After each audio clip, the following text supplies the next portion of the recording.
Welcome to ज़ौक़-ए-यक़ीन YouTube channel में आपका बहुत बहुत इस्तकबाल है। इससे पहले मैंने एक वीडियो बनाई थी मानव के लिस्ट के बारे में, जो लिस्ट रिलीज़ हुआ था उसके बारे में मैंने कुछ चीज़ें बताई थी मानव के बारे में। लेकिन बहुत सारे लोगों को बहुत ज़्यादा परेशानियां हैं, बहुत सारे क्वेश्चंस हैं, बार बार कमेंट कर रहे हैं, तो मैं सोचा एक वीडियो बना दूँ स्पेशली कि कैसे अप्लाई करना है, कैसे क्लेम करना है स्कॉलरशिप को। तो देखिए, सबसे पहले जान लें कि मानव या ओबीसी फेलोशिप या शेड्यूल कास्ट जो फेलोशिप होती है, तमाम फेलोशिप जो रिसर्च फेलोशिप, आपको पीएचडी करने के लिए वो फेलोशिप दी जाती है, ताकि जो 5 साल का इतना लंबा पीरियड है, इतनी लंबी जर्नी है, वो आप इंटरेस्ट के साथ और पूरे मेहनत और लगन के साथ कंप्लीट कर सकें। इस वजह से दी जाती है। और चाहे वो जेआरएफ ही हो, अगर आप जेआरएफ एमए में निकाल लें और घूमते रहे तो कोई फायदा नहीं है जब तक आप पीएचडी में एडमिशन नहीं लेंगे। तो मानव है स्कॉलरशिप और उसका अमाउंट मानव का ओबीसी का जेआरएफ के इक्वल ही होता है, उतना ही होता है, सेम, कोई डिफरेंस नहीं होता है। बट जेआरएफ एक वेटेज है, उसका वेटेज मिलता है, 2 नंबर 4 नंबर जोड़ा जाता है एकेडमिक फील्ड में, एक ऑनर है। और मानव में ऐसा नहीं, सिर्फ फेलोशिप मिलती है। तो ये मानव के बारे में क्लियर हो गया। मानव MA-NF भी बोलते हैं, Maulana Azad national fellowship for minority students. इसी तरीके से NF OBC जिसको बोलते हैं national fellowship for other backward classes. तो ये कंप्लीट हो गया। अब आपको जैसे कहते हैं कि कैसे क्या करें, कैसे, देखो सिंपल है, पहले अप्लाई करना था, अभी क्या है, आपको नेट देना है। अगर एक मरतबा आपका नेट हुआ और मतलब नेट दिया आपने मानव और आपने अप्लाई नहीं किया, तो दूसरे सेशन में आपको फ्रेश देना पड़ेगा। ठीक है, तो उसकी कुछ प्रक्रिया है, मैं आपको बताता हूँ कि क्या प्रोसेस है। तो सबसे पहले ये उन बच्चों को दी जाती है जो पीएचडी में इनरोल होते हैं, मानव हो या ओबीसी हो, उनको ज़्यादा प्रेफर किया जाता है। बट अगर जिसके जैसे गर्ल्स का कोटा है, अगर पीएचडी में उनका कोटा फुल हो गया, फिर भी सीटें बच जाती है, तो एमए वालों को भी दे देते हैं।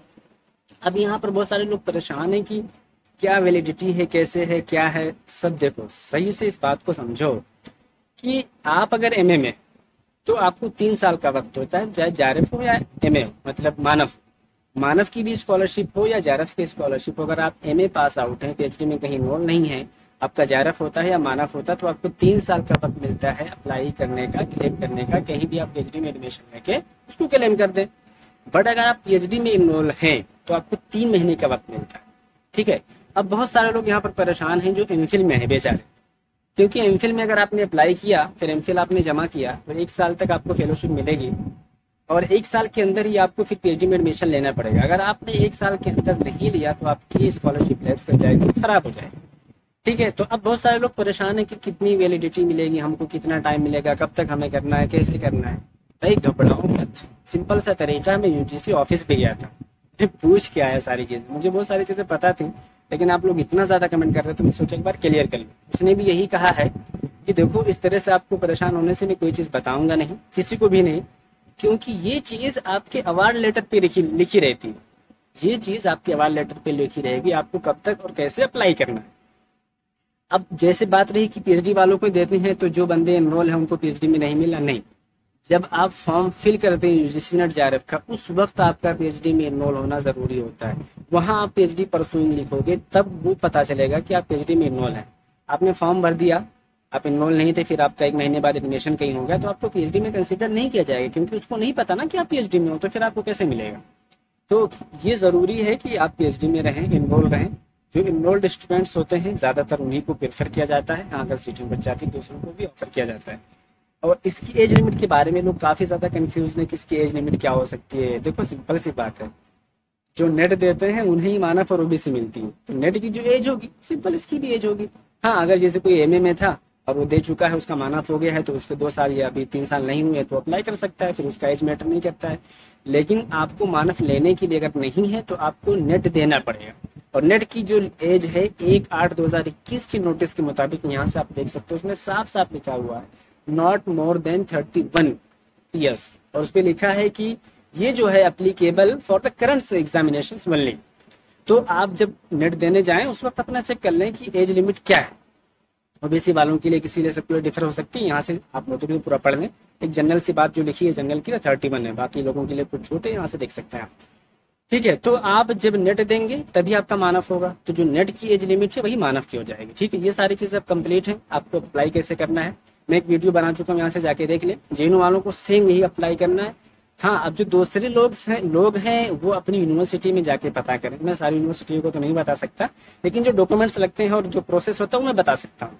तो देखो, सबसे पहले आपको अवार्ड लेटर लेना है, जब रिलीज हो गए यूजीसी के पोर्टल से, वहां से डाउनलोड करना है। फिर एक ज्वाइनिंग रिपोर्ट आती है, हाँ वो नेट पे मौजूद है, जो कहेंगे मैं उन्हें भेज दूंगा। पीबीटी फॉर्म आता है, ये तीनों चीज़ आप ले लें। इसके अलावा फिर आप 10th-12th की मार्कशीट लें, बीए एमए सब, 10th 12th बीए एमए की मार्कशीट। उसके अलावा फिर आप क्या करेंगे, अपना आधार कार्ड लेंगे आइडेंटिटी प्रूफ के तौर पर, और बैंक पासबुक। कैनरा बिल्कुल भी जरूरी नहीं है, मेरे खुद की फेलोशिप 1 साल से ज्यादा से आ रही है और बिना किसी रुकावट के मेरा एसबीआई में है, मेरे दोस्त का इंडियन बैंक में है। एक नेशनल बैंक में अकाउंट होना जरूरी है, आपका कैनरा होना जरूरी नहीं। हाँ, कैनरा का उनका पोर्टल होता है, वो अपना समझे, आपसे कोई लेना देना नहीं है। आपका किसी भी नेशनल बैंक में अकाउंट होगा तो चल जाएगा। बैंक पासबुक लेना है, सबको फिल करके अपने पहले सेंटर से, जहाँ से भी आप जिस डिपार्टमेंट से हैं, साइन कराना है। फिर आपको अपने डीन से कराना है, फिर आपको अपनी स्कूल जो एडमिनिस्ट्रेशन ब्लॉक है जहाँ भी वहाँ जाना है। इस तरह से इसको अप्लाई करते हैं, ठीक है। तो एकदम जेनो वालों के लिए बिल्कुल इजी, यहाँ से देख सकते हैं। दूसरे लोग हैं वो जाके अपने एडमिनिस्ट्रेशन ब्लॉक से जो भी प्रोसेस उसको पता करें। ज्यादा मोटा मोटा यही होता है, इससे ज्यादा कुछ होता नहीं। अगर कुछ वहाँ लोग अपना अलग कराते होंगे तो वहाँ आप देख सकते हैं, मैं उसके बारे में नहीं बता सकता, ठीक है। अब देखें, इसके अलावा एक चीज और ध्यान रखें कि स्कॉलरशिप है, ठीक है, सरकारी पैसा आसानी से मिलता नहीं है, बहुत मुश्किल होता है। तो इसमें आपको क्या करना है, थोड़ा सा सतर्क रहना है। जब आप सारी चीजें वहाँ कंप्लीट कर देंगे तो आप उसको कहो कि अपलोड करो, अपडेट करो। फिर आपका यूजीसी का एक पोर्टल है, ठीक है, उस पर आपको लॉग इन करना। वो खुद ही एक ईमेल भेजेगा, आपकी स्टूडेंट आईडी होगी और खुद का पासवर्ड होगा उसका। फिर वो आपको कहेगा कि आप इस पासवर्ड को फॉरगेट करके अपना पासवर्ड खुद का क्रिएट करो, वो आपको कर लेना है। फिर आपका जो आईएफएससी है वो एक्सेप्टेड हो जाएगा, ये बेनिफिशियरी एडेड हो जाएगा। आईएफएससी कोड एक्सेप्टेड हो जाएगा और बेनिफिशियरी एडेड दिखाएगा। इसका मतलब फिर आपकी जो बैंक की प्रक्रिया थी वो बैंक यहाँ का आपका अपडेट हो चुका है और मिल चुका है, ठीक है। तो यहाँ फिर कोई दिक्कत नहीं, बैंक समझो आपका वहां से अफिलिएट हो गया और आपको पैसा आना शुरू हो जाएगा। तो जब बैंक आपका वहां से मतलब अटैच हो जाए, सारी मतलब जो उसको डिटेल से वहां पर आ जाए, बेनिफिशियरी एड्रेस दिखाने लग जाए, तो आपका शेड्यूल आएगा, पेमेंट शेड्यूल 5 साल का। फिर उसी में लिख कर आएगा कि जनवरी का है, जनरेटेड है, या pending from the university, pending from the institution. तो आप जाके अपने एडमिन वालों को बोलो कि मेरा अप्रूव कीजिए। तो आपका जब अप्रूव कर देंगे तो लिखेगा अप्रूव्ड, फिर आपका आएगा जनरेटेड। फिर जब जनरेटेड दिखाएगा तो आपका अमाउंट मतलब आने वाला ही रहेगा, 1 से 2 हफ्ते में आ जाएगा। ये तरीका होता है। आप अगर इसके बाद भी आपको कोई परेशानी है तो मुझे बताएं, मैंने सारी चीजें क्लियर कर दी हैं, ज़्यादा परेशान होने की जरूरत नहीं है। और हाँ, अब लोगों को एक कन्फ्यूजन है कि मुझे स्कॉलरशिप मिलेगी कितनी, कब तक मिलेगी। देखो, इसकी अमाउंट तो ज़्यादा से मतलब 40,000 तक होता है। इसमें से अगर आप अंदर रहते हैं तो यूनिवर्सिटी अपने रूल के हिसाब से, जैसे जेनू में 7400 रुपये काटते हैं, तो जगहों पर 5,000 काटते हैं। 31,000 इन हैंड मिलता है। 2,500 हर 3 महीने में आपको कंटेंजेंसी कॉपी कलम किताब की मिलती है। और 7,500 रुपये आपका जेनू वाला कार्ड लेता है, या आपके यहाँ 5,000 कार्ड लेता हो, जैसे वो कार्ड लेगा। तो अगर आप बाहर रहेंगे तो आप उसको एचआरए के जरिए से क्लेम कर सकते हैं, या अगर अंदर रहेंगे तो फिर वो आपको नहीं मिलेगा। अब की मतलब मोटा मोटा अमाउंट 40,000 तक हो जाता है। जब सारे होते हैं तो 5-6,000 रुपये और बढ़ जाता है 2 साल के बाद पीएचडी में। तो 5 स्कॉलरशिप मिलती है, 5 साल। अब अगर आपने 2 साल के बाद नेट का एग्जाम दिया था, या पहले नेट दिया था तो मानफ नहीं हुआ था, कुछ नंबर कम थे, तो उसके बाद यानी जिस दिन आपका रिजल्ट आएगा उसी दिन से आपको फेलोशिप मिलेगी। बैक की फेलोशिप कभी गवर्नमेंट नहीं देती, कोई भी गवर्नमेंट, ठीक है। जो आपका पीएचडी 2 साल गुजर गया वो गुजर गया, उसकी फेलोशिप नहीं मिलेगी, आगे की फेलोशिप मिलेगी। हाँ, अब आपकी यूनिवर्सिटी पे डिपेंड करता है कि अगर आप चाहते हैं कि 4 साल आपका हो गया था, 1 साल हो गया, 4 साल बाकी है और आपका मानफ हो गया, अब आपको 4 साल की फेलोशिप मिलेगी। तो 1 साल की फेलोशिप लेने के लिए आप यूनिवर्सिटी से अपना एक्सटेंशन ले सकते हैं कि मुझे और 1 साल का वक्त दिया जाए पीएचडी थीसिस सबमिट करने में, क्योंकि जिस दिन थीसिस सबमिट होगा उस दिन आपकी स्कॉलरशिप बंद हो जाएगी। तो आपको क्या करना है, अपना पूरा स्कॉलरशिप लेना है तो आपको एक्सटेंशन लेना पड़ेगा, ठीक है।